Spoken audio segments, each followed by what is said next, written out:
வணக்கம். நீ உன்னை இருந்தால் யூடியூப் சேனல் வழியாக உங்களை நான் சந்திக்க ரொம்ப பெருமையா இருக்குது. இன்னைக்கு தலைப்பு வந்து தம்பி ஒரு ஆன்மீக சம்பந்தமான ஒரு கேள்வியோட வந்திருக்கிறாரு. தம்பி உங்களுடைய கேள்வி நீங்க. வணக்கம்ண்ணா. வணக்கம் தம்பி. இப்ப நிறைய பேர் நிறைய சாமிக்காக மாலை போடுறாங்க. சபரி மாலை போடுறாங்க, பழனி மாலை போடுறாங்க. இவங்கெல்லாம் என்னதான் மாலை போட்டு தெய்வத்துக்காக இருந்தாலும் தீய பழக்கத்தை வச்சுக்கிட்டே இருக்காங்க. தம் அடிக்கிறது, இப்ப இந்த கூலி போடுறாங்க, ஆன்ஸ் போடுறது, இந்த மாதிரி போடுறாங்க. இந்த மாதிரி போடுறதுனால அவங்க பின்விளைவு ஏதாவது வருங்களா? மாலை போட்டு இந்த மாதிரி தீய விஷயங்கள் பண்றதுனால. நல்ல அருமையான கேள்வி கேட்டுருக்கீங்க. இப்போ பாத்தீங்கன்னா இப்ப சமீபத்துல கூட இந்த ஓம் சக்தி கோயிலுக்கு வந்து லேடிஸ் எல்லாம் பஸ்ல போறாங்க. பயங்கரமான ஆட்டம் உள்ளுக்குள்ள அதுவும் பக்தி பாட்டு போடுறதுங்கிறது ஒரு நியாயமான ஒரு முறைதான். ஆனா நிறைய பேர் கோயில் போகும்போது பக்தி பாட்டு கேட்டு பக்தியோட போவாங்க. இவங்க பாத்தீங்கன்னா மும்தாஜ் பாட்டு போட்டு எல்லாம் ஆடுறாங்க. அது நமக்கு பார்க்கும்போது ஏன்னா மாற்று மதத்துக்காரங்களோ இல்லைன்னா இந்த மாதிரி இப்போ நிறைய கழுசடைகள் நம்மளுடைய தர்மத்தை இழிவுபடுத்தி பேசுறாங்க. இது அதாவது ஆதியில இந்து தர்மங்கிறது மிகப்பெரிய ஒரு தர்மமானது. இந்து தர்மங்கிறது இந்த இந்து தர்மத்துக்குள்ள நிறைய ஆன்மீக விஷயங்கள் அடங்கியிருக்குது. அறிவியலாவும் ஆன்மீகமாகவும் நம்ம அதை பயன்படுத்துறோம். உதாரணத்துக்கு ஐயப்ப சாமி கோயிலுக்கு போனோம்னா ஒரு மண்டலம் விரதம் இருந்து, அதாவது காலில் செருப்பு போட மாட்டாங்க, கருப்பு துணி இல்ல சிவப்பு துணி இந்த மாதிரி காவிகள் அணிந்து முடி வெட்டுறதுல இருந்து நகம் வெட்டுறதுல இருந்து ரொம்ப கண்ணியமா, அதாவது வீட்டிலேயே சமைச்சு சாப்பிட மாட்டாங்க. சிலவங்க கோயிலே தங்கி இருப்பாங்க. ஏன்னா வீடுகளில் கொஞ்சம் ஏதாவது சுற்றங்கள் கம்மியா இருக்கலாம் அப்படிங்கிற மாதிரி. ஏன்னா ஐயப்பன் மிகப்பெரிய ஒரு பிரம்மச்சரியத்தை கடைபிடிச்சு அங்க மலை மேல இருக்காரு. அப்போ அதனாலதான் முதல்ல ஐயப்ப சாமிக்கு தான் மாலை போடுறது நானே கேள்விப்பட்டிருக்கேன் என்னுடைய இதுல. ஆனா இப்ப பாத்தீங்கன்னா ஓம் சக்திக்கு மாலை போடுறாங்க, பழனிக்கு மாலை போடுறாங்க, மாதிரி எங்கெங்கயோ மாலை போடுறாங்க. ஆன்மீகம் வளர்றதுல தப்பு இல்லை. ஆனால் உங்களால ஒழுக்கமா இருக்க முடிஞ்சா மட்டும்தான் நீங்க மாலை போடுங்க. ஒழுக்கம் தவறுதலுக்கு சிகரெட் அடியாம இருக்க முடியும். நீ மாலை போடாத, உன் ஐயப்ப சாமி வர சொன்னாங்க. இப்ப எனக்கு தெரிஞ்ச ஒரு நண்பர் ஒருத்தர் இருக்காரு. அவர் என்ன பண்ணுவாருனாக்கா, சாயங்காலம் 6 மணிக்கு மேல மாலையை கழட்டி வச்சிருவாரு. கழட்டி வச்சுட்டு நல்லா ஃபுல்லா பூஸ்ட் போட்டு மறுநாள் காலையில் எழுந்து குளிச்சு சாமிக்கு மட்டும் மாலையை போட்டுக்குவார். எதுக்கு இந்த மாலை போடணும், எதுக்கு இந்த மாதிரி செய்யணும் ஒண்ணு. இப்போ முந்தானத்து ஒரு இன்ஸ்டாகிராம்ல ஒரு ரீல்ஸ் பார்த்தேன். ஐயப்ப சாமிக்கு மாலை போட்டு லேடிஸோட வீடியோ எடுத்து ரீல்ஸ் பண்றாங்க. அதுவும் ஐயப்ப சாமி ஒரு பக்தி பாட்டுக்கு பண்ணா கூட பரவாயில்ல, ஒரு சினிமா பாட்டுக்கு இப்படி பண்றாரு. அப்போ நீங்க தெய்வம் அது பாட்டுக்கு இருக்கு. அது உங்களை யாரையும் வா எனக்கு மாலை போட்டு வா, நீ எனக்கு இப்படி வரணும்னு யாரையும் சொல்லல.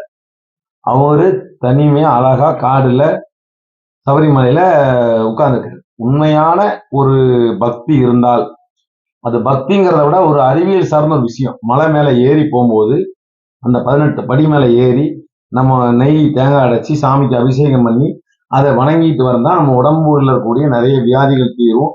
வருஷத்துக்கு ஒரு திருப்பு அது கார்த்திகை மாசம் 1ஆம் தேதியில இருந்து மார்கழி லாஸ்ட் 31ஆம் தேதி, தை மாசம் 1ஆம் தேதி மகர ஜோதி எனக்கு தெரியும். அப்ப இந்த மாதிரி ஒரு ஆன்மீகத்தை பெரிய பெரிய குருமார்கள்லாம் இதுல நம்பியார்லாம் பாத்தீங்கன்னா மிகப்பெரிய ஒரு குருசாமி சொல்லலாம். ரொம்ப வருஷம் போயிருக்காரு. ஆன்மீகத்துல ரொம்ப ஒரு விஷயம். இன்னைக்கு பாத்தீங்கன்னா சபரிமலையை ஜெயஸ்தாஸ் அரியராசனம் பாடி கதவை திறக்க வச்சுட்டாரு. அந்த அளவுக்கு மாற்று மதத்துக்காரங்களா இருந்தாலும் நம்ம மதத்துக்காரங்க ஆன்மீகத்துல ஒரு ஈடுபாடோட அந்த ஐயப்பனை வழங்கினா கண்டிப்பா நினைச்ச காரியம் நடக்குங்கிறதுக்காக நிறைய பேரு குழந்தை இல்லாம மாலை போடுறாங்க, கல்யாணம் முடியாதவங்க மாலை போடுற நிறைய விஷயங்களை ஐயர் சாமி வேணும்னா நடக்குது. இப்ப பெண்கள் இந்த மாதிரி ஓம் சக்திக்கு போறாங்க. ஓம் சக்தின்னு சொல்லிட்டு நம்ம மேல்மருவத்தூர் ஆதிபராசக்தி சமயபுரத்துல இருக்க இத்தனையோ பெண் தெய்வங்கள் இருக்குது. ஆனா இந்த மாதிரி ஒரு கார்பரேட் நிறுவன சாமியார்கள் அப்படின்னு சொல்லக்கூடிய அவங்களுக்கு இந்த மாதிரி படையெடுத்து போற நீங்க செய்யுங்க. நான் எல்லாமே தெய்வம் தான். அம்மா இருக்கிறான்னு உணர்ந்தா எல்லா கோயிலையும் அம்மா இருக்கா. ஏன் நம்ம ஊர்ல கோயம்புத்தூர்ல பார்த்தீங்கன்னா தண்டு மாரியம்மன் மிகப்பெரிய சக்தி. இந்த மாதிரி எத்தனையோ கோயில் இருக்கு. நம்ம அங்கெல்லாம் பாரம்பரியமா உள்ள கோயில் இருக்கு. அங்கெல்லாம் போங்க, வாரத்துக்கு ஒருத்தர் போங்க, மாசத்துக்கு ஒருத்தர் போங்க, வணங்குங்க. மாலை தான் போட்டு போகணும்னு கட்டாயம் கிடையாது. நீங்க வாரத்துக்கு ஒருத்தர் நல்ல சுத்தபத்தமா சாமி கும்பிட்டு மனசார வேண்டிட்டு எந்த ஒரு அம்மன் கோயில உலகத்தில் இல்லாத கோயிலே கிடையாது. அவ்வளவு கோயில் போய் வணங்கலாம். ஆனா இந்த மாதிரி மாலையை போட்டுட்டு டான்ஸ் ஆடுறது, டான்ஸ் ஆடி போய் பஸ் கவுந்துருச்சு. டான்ஸ் ஆடாம போற பஸ்ஸும் கவுருது. அதுக்காக இதனாலதான் அப்படின்னு இல்லை. மொத்தத்துல தெய்வங்களை இழிவுபடுத்தணும். எந்த தெய்வத்தை மாலையை போட்டு தம் அடிக்கிறேன், தேவையா இது? உன்னை யார் மாலை போட சொன்னா? சொல்றது தானே. அப்போ வந்து நம்ம வந்து எந்த ஒரு விஷயமா இருந்தாலும் அதை நம்ம கடைபிடிக்க முடியும்னா நம்ம அதுல வந்து பயணம் பண்ணணும். கடைபிடிக்க முடியலன்னா அதை வந்து என்ன பண்ணணும்? விட்டுறணும். மனசார நம்ம வந்து இப்போ நான் வீட்டுல சாமி கும்பிடுறோம், நமக்கு முடிஞ்சா அப்புறம் ஏதோ ஒரு பக்கத்துல இருக்கக்கூடிய கோயில், விநாயகர் கோயில், முருகன் கோயில், பெருமாள் கோயில், சிவன் கோயில் போய் சாமி கும்பிட்டோமா, அப்புறம் நீ தம் அடி, சிகரெட் அடி, ரீல்ஸ் பண்ணு, யாரு கூடயும் ஆட்டம் போடு, கொண்டாட்டம் போடு, யாரும் உன்னை கேட்க போறது இல்லை. இப்போ நான் நியூ இயருக்கு பாத்தீங்கன்னா அவ்வளவு ஆட்டம் போடுறாங்க. நாகஸ்புரத்துல பூரா ஃபுல்லா பயலுக்கு பூரா தண்ணியை போட்டு ஒரே கூத்தடிக்கிறாங்க. எந்த விதமான கலாச்சாரம் தெரியல. நாடு எதை நோக்கி போய்கிட்டு இருக்குன்னு தெரியல. இந்த மாதிரி இருக்கும்போது ஒரு பக்தியில நீங்க வர்றது நாங்க வரவேற்கிறோம். ஆனா அசுத்தம் செய்யாதீங்க. பக்தியை பக்தியா வச்சிருங்கன்னா நம்ம வந்து மக்களுக்கு உதவும். அடுத்தது இருந்துச்சு. இப்போ வந்துட்டு எல்லாருமே வந்துட்டு 48 நாள் விரதம் இருந்தாதான் நான் நினைச்சது நடக்கும் அப்படின்னு ஒரு நம்பிக்கையை வச்சுக்கிட்டே இருக்காங்க. அது அது பலிக்குமா? இல்ல இந்த மாதிரி நான் எதுவுமே பண்ணாம மனசார போய் கடவுள்கிட்ட வேண்டி அப்படி நடக்கிறது பலிக்குங்களா? அதாவது இப்போ வந்து மாலை போட்டுட்டு போனாதான் நடக்கும், மாலை போடாம வீட்டுல இருந்தா நடக்காது அப்படின்னு கிடையாது. உண்மையான பக்தி என்ன சொல்லப்பட்டிருக்குன்னா, நம்ம வந்து மனதார காலையில குளிச்சு எந்திரிச்சு ஒரு அரை மணி நேரம் தெய்வத்துக்கு நம்ம ஒதுக்கக்கூடிய ஒரு நேரம். முதல்ல என்ன சொல்லுவாங்கன்னா, காலையில வந்து 4:30 மணிக்கு பிரம்ம முகூர்த்தம் ஸ்டார்ட் ஆகும். 4:30 மணிக்கு எந்திரிச்சு குளிச்சு ஒரு 6 மணிக்குள்ள அந்த பிரம்ம முகூர்த்தம் 6 மணிக்கு சூரிய உதயம் பிரம்ம முகூர்த்தம் முடிஞ்சிருமா. அந்த சூரிய உதயத்துக்கு முன்னக்கூட்டி குளிச்சு தியானத்திலேயோ இறை பக்தியிலேயோ நம்ம அந்த பிரம்ம முகூர்த்தத்துல நினைச்சு நம்ம என்ன கதை நினைச்சாலும் நடக்கும். பிரம்ம முகூர்த்தத்துல முழிச்சு குளிச்சு தியானம் பண்ணி இறை வேண்டுதல் நம்ம பயன்படுத்தினா நமக்கு நிறைய சித்தியா இருக்கு, நிறைய பேர் சொல்லிட்டாங்க. ஆனா இப்ப யாருமே என்ன பண்றது இல்ல, பின்பற்றல. அது நம்ம 4:30 மணிக்கு யாரு முடிக்கிறாங்க? தூங்குறதே 4:30 மணிக்கு தான் தூங்குறாங்க. அது நைட்டு பூரா விடிய விடிய ரீல்ஸ் பாக்குறான், டிவி பாக்குறான், ஊரை சுத்துறான், சுத்திட்டு செல்ல தலைக்கமாட்டில் வச்சுட்டு எவனுமே தூங்குறது இல்லை. 2:30 மணி 3:30 மணி தூங்குறான். காலையில எத்தனை மணிக்கு எந்திரிக்கிறான்? 9:30 மணி 10 மணிக்கு தான் எல்லாருமே எந்திரிக்கிறான். அப்ப எங்க இருந்து பிரம்ம முகூர்த்தத்துல நீ கடைபிடிப்ப? சபரிமலைக்கு மாலை போடுறவங்க எத்தனை பேர் காலையில எழுந்துச்சு குளிச்சு போறாங்க? நாங்கெல்லாம் மாலை போடும் போது காலையில 5 மணிக்கெல்லாம் எந்திரிச்சிருவோம். எந்திரிச்சு ஆத்துலயோ குளத்துலயோ இல்லைன்னா வீட்லயோ பச்சை தண்ணியில குளிச்சு, அந்த குளிச்சு தலை சீவக்கூடாது. தலை சீவ சீப்புலாம் பயன்படுத்தவே கூடாது. காலில் வந்து செருப்பு போடக்கூடாது. குளிச்சுட்டு நேர திருநூறு போட்டு சாமி கும்பிட்டுட்டு 108 மந்திரம் 2008 மந்திரம் சொல்லிட்டு வாயில வந்து மந்திரம் இது சரணம் சொல்லி குருசாமிகிட்ட அப்புறம் பிரசாதம் கொடுப்பாங்க. அந்த பிரசாதம் பூஜை பண்ணி பிரசாதம் முடிஞ்சதுக்கு அப்புறம் தான் 2வது போய் நம்ம சாப்பிட போகணும். யாருமே நம்ம கடைபிடிக்கணும். அதனால நம்ம வந்து காலையில வீட்லயோ இல்ல பக்கத்துல ஏதோ ஒரு கோயில்லையோ ஏதோ ஒரு இடத்துல இல்ல எங்கேயுமே போகலையா, செய்யும் தொழிலே தெய்வம். நீ காலைல எழுந்திரிச்சியா குளிச்சியா ஒரு 10 நிமிஷம் சாயம் நாளைக்கு ஏதோ சின்னதா ஒன்னால நம்மளுடைய எப்போதுமே நெத்தியில நீர் இல்லா நெற்றிப்பால் ஊன் இல்லா உண்டிப்பால் சொல்லியிருக்காங்க. அதாவது சாப்பாடு இல்லாத வயிறும் கெட்ட பேர், தலையில திருநீர் இல்லாத நெத்தி பாலா பேருன்னு சொல்லியிருக்காங்க.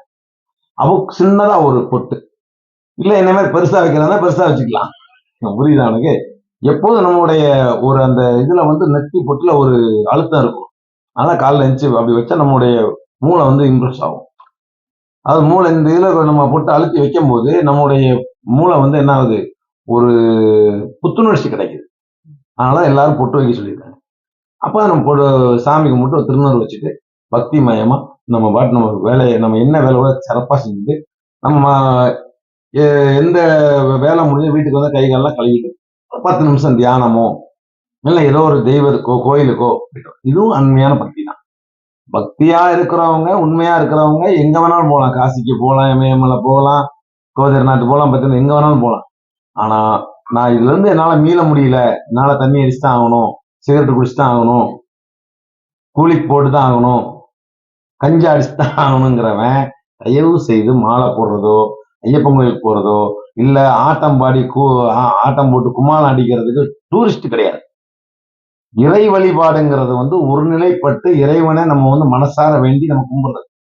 அங்க போய் நின்று இந்த மாதிரிலாம் பண்ணும்போது அது என்ன ஆகுனா, நீங்க வந்து சும்மா இருக்கிற சாமியை சொரிஞ்சு விட்ட மாதிரி அவர் பாட்டுக்கு இருக்கிற வர நீங்க பாட்டுக்கு அவர் மாலை போடுறன்னு சொல்லி போட்டு தேவையில்லாத வேலையெல்லாம் பண்ணா அது நம்ம வந்து நல்லது கெடுதல் பண்ண நமக்கு நாமே பண்ணிக்கிற கெடுதல். அதுக்கு நீங்க கண்டிப்பா தண்டனை அனுபவிச்சுதான் ஆகும். இன்னைக்குல என்னைக்கோ ஒரு நாள் நடக்கும். அது அதனால நம்ம வந்து நல்லது நடக்குங்கிறதுக்காக நம்ம மாலை போடுறோம், இறை வழிபாடு பண்றோம். அந்த நன்மையை நம்ம அடையணும்னா அமைதியை காத்து அதுக்கு என்ன வழிமுறை உண்டோ அந்த வழிமுறைப்படி நம்ம தெய்வத்தை வழிபடுறது நல்லது. அதான் தம்பி. என்னைக்குமே பக்திங்கிற பேர்ல அந்த மார்க்கத்தை கெடுக்கக்கூடாது. பக்திங்கிற பேர்ல அந்த சாமியை அவமானப்படுத்தக்கூடாது. நம்ம பாட்டுக்கு இருக்கிறேன் என்ன சொல்லுவாங்க, என்ன பாருப்பா பொன்மணி இப்படி இருக்கான், பொன்மணி இப்படி போறான்னு தான் நம்மள சொல்லுவாங்க. நான் தப்பு பண்ணா இல்ல, எங்க அப்பா பேரை சொல்லுவாங்க, இந்த மாதிரி இன்னொரு பையன் இந்த மாதிரி போறாங்க அப்படி. நீ சபரிமலைக்கு மாலை போட்டு போனா என்ன சொல்லுவான், இந்த மாதிரி ஐயப்ப சாமி எப்படி போகுதுமா. அப்போ உனக்கு நீ கெடுதல் பண்றதுக்காக ஐயப்ப சாமி ஏன் தேவையில்லாம வசதி வாங்கி கொடுக்குற? சொல்ல புரியுதா? ஓம் சக்திக்கு மாலை போட்டு நீ ஆட்டம் போட்டு போனா அந்த அம்மா பாட்டுக்கு அங்க இருக்குது. நீ தேவையில்லாம் அம்மா பேரை சொல்லி ஊர்லாம் மட்ட சோப்பு பாசியை போட்டு சோப்பு சேலை கட்டிட்டு நீ பஸ்ல கூத்தடிச்சுட்டு போனா யார சொல்லுவாங்க? ஒண்ணு சொல்லுவாங்களா? ஓம் சக்தி சாமி என்ன ஆட்டம் போடுது பாருன்னு அந்த அம்மா திட்டுவாங்க. நீயே தேவையில்லாம அந்த அம்மனுக்கு வழி வாங்கி கொடுக்குற. அப்ப அந்த அம்மா என்ன பண்ணும்? கோவம் வந்துன்னா அது ஆட்டத்தை காமிக்க ஆரம்பிச்சு. அத முதல்ல தெய்வம், நம்ம தெய்வ வழிபாடு நீ நம்பு. அப்ப இந்த ஆட்டம்லாம் உனக்கு வராது. ஆன்மீகம் மட்டும்தான் வரும். சொல்றதுதான். ஆனா என்னைக்குமே தெய்வ வழிபாடுங்கிறத அதை முறையா செய்யணும். அப்படி இல்லைன்னு சொன்னா உனக்கு என்ன தெரியுமோ உன்னால மனசார நீ சொன்ன மனசார வேண்டிட்டு இறைவா என்னை காப்பாத்துப்பா, பெருசா மந்திரமாய் எதுவுமே சொல்ல வேண்டியது. உன்னை நீ வந்து எனக்கு கோடி பணம் வேணும், அவ்வளவு வேணும், இவ்வளவு வேணும் அவட்ட கேட்க வேண்டியதில்லை. இன்றைய பொழுது நல்லா இருக்கணும், நான் செய்யற வேலை நல்லா இருக்கணும், எனக்கு தேவையான பொருளாதாரம், எனக்கு தேவையான உணவு கிடைக்கணும், என்ன சார்ந்து இருக்கவங்க நல்லா இருக்கணும் அப்படின்னு சொல்லி கும்பிட்டாலே உனக்கு நல்லது. அதுக்கு மேல நான் ஆன்மீகத்துல இன்னும் கொஞ்சம் ஒரு ஸ்டெப்பு போகணும், நான் எல்லா தெய்வங்களையும் பார்க்கணும், எல்லா கோயிலுக்கும் நான் வந்து பயணம் செய்யணும் போகலாம். ஒவ்வொரு மாசம் ஒவ்வொரு கோயில் போயிட்டு வரலாம். ஒவ்வொரு வாரம் முதல்ல இங்க லோக்கல்ல இருக்கிற சாமியை பூரா பாருங்க. எந்த கோயில் பராமரிக்காம இருக்கு, எந்த கோயில் எப்படி இருக்கு, எந்த கோயிலுக்கு நம்ம வந்து காசு கொடுத்து அந்த கோயிலை பராமரிக்க வைக்கணும். கோயில்ல பெரும்பாலும் உண்டியல்ல நீங்க காசு போடுறீங்க எல்லாம் அறங்காவல்துறைக்கு தான் போகும். கோயில்ல பூஜை பண்றவங்களுக்கு நீங்க மனசார ஒரு 10 ரூபா 20 ரூபா காணிக்க போடலாம். கோயில் உளவார பணி செய்யறாங்கல்ல அவங்களுக்கு நீங்க ஒத்தாசை பண்ணலாம். சரி, அந்த திருப்பையில கொண்டு போய் லட்சமா கொட்டுறதுலாம் வந்து வேஸ்ட். சாமி வந்து யார்ட்டையும் லட்சம் கோடி கேட்கவே இல்லை. சாமி என்ன சொல்ல, ஏழைகளுடைய பசியாத்தான் என்னுடைய பசி அடங்குன்னு சொல்றாரு. புரியுதா உங்களுக்கு? தான தர்மம் பண்ணுங்க, ஏழைகளுடைய பசியாட்டுங்க, கல்விக்காக கஷ்டப்படுறவங்களுடைய வாழ்வாதாரத்துக்கு கல்விக்கு உதவி பண்ணுங்க. இதுவே சாமிக்கு செய்யக்கூடிய மிகப்பெரிய கைங்கரியம். அதான தம்பி? மீண்டும் நம்ம அடுத்த ஒரு நல்ல ஒரு விஷயத்துக்காக இன்னும் ஒரு பதிவு போடலாம். இந்த யூடியூப் சேனல்ல கண்டிப்பா வந்து நீங்க வந்து ஆதரவு கொடுங்க. நீ உன்னை இந்த யூடியூப் சேனலுடைய அனைத்து வாசகர்களுக்கும் என்னுடைய அன்பான வணக்கத்தை தெரிவித்துக் கொள்கிறேன். நன்றி, வணக்கம்.